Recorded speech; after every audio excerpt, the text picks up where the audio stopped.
anthropogenic, originating from human activities, especially in relation to environmental pollution. So इसका मतलब क्या हुआ? मानव जनित, मानव जनित, मानव गतिविधियों से उत्पन्न. Example, anthropogenic activities like deforestation are leading to climate change. मानव जनित गतिविधियां जैसे वनों की कटाई जलवायु परिवर्तन का कारण बन रही है. Biodiversity, the variety of plant and animal life in a specific habitat or globally. जैव विविधता, पौधों और जानवरों की विविधता.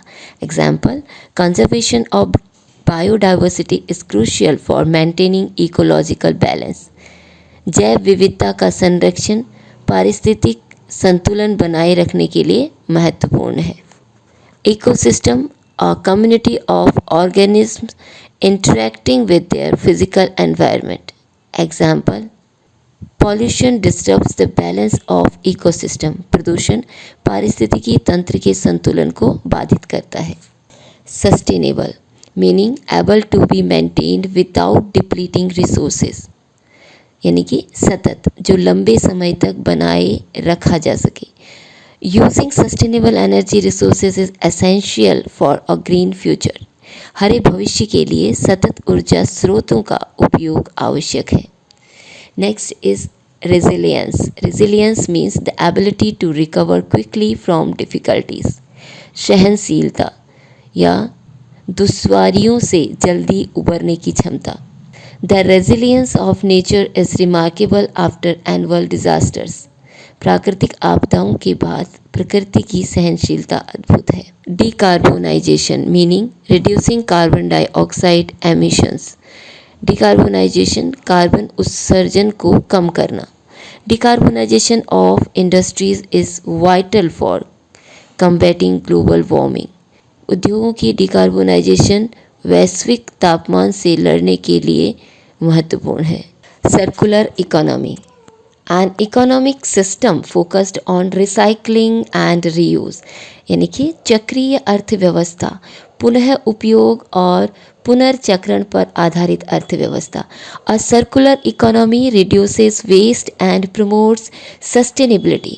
चक्रीय अर्थव्यवस्था कचरे को कम करती है और सततता को बढ़ावा देती है. Next is green washing. Greenwashing means misleading claims about being environmentally friendly. हरित धोखाधड़ी, यानी कि पर्यावरण के अनुकूल होने का भ्रामक दावा. Example, the company was accused of greenwashing its products. Company पर अपने उत्पादों के बारे में हरित धोखाधड़ी का आरोप लगाया गया.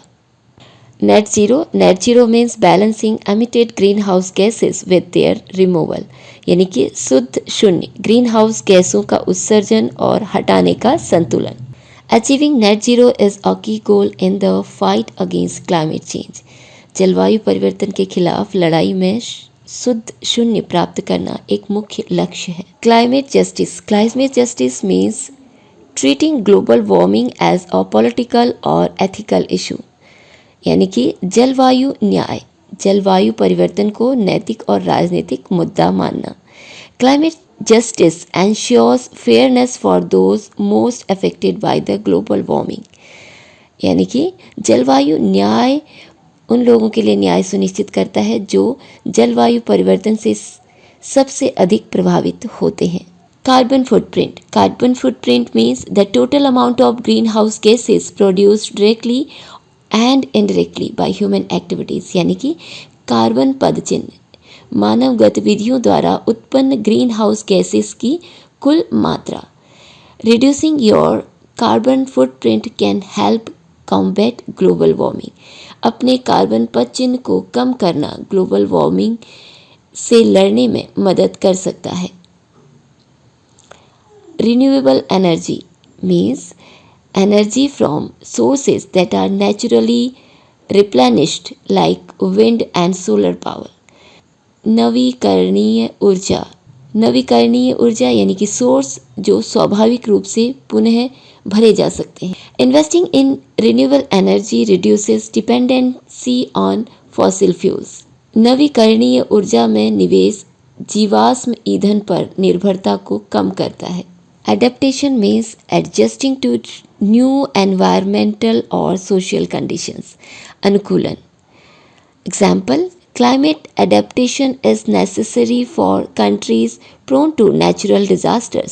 जलवायु अनुकूलन प्राकृतिक आपदाओं के प्रति संवेदनशील देशों के लिए आवश्यक है। Mitigation, the action of reducing the severity or seriousness of something, यानी कि उपशमन। Mitigation measures like tree planting can curb the effect of global warming. वृक्षारोपण जैसी उपशमन उपाय ग्लोबल वार्मिंग के प्रभावों को कम कर सकते हैं।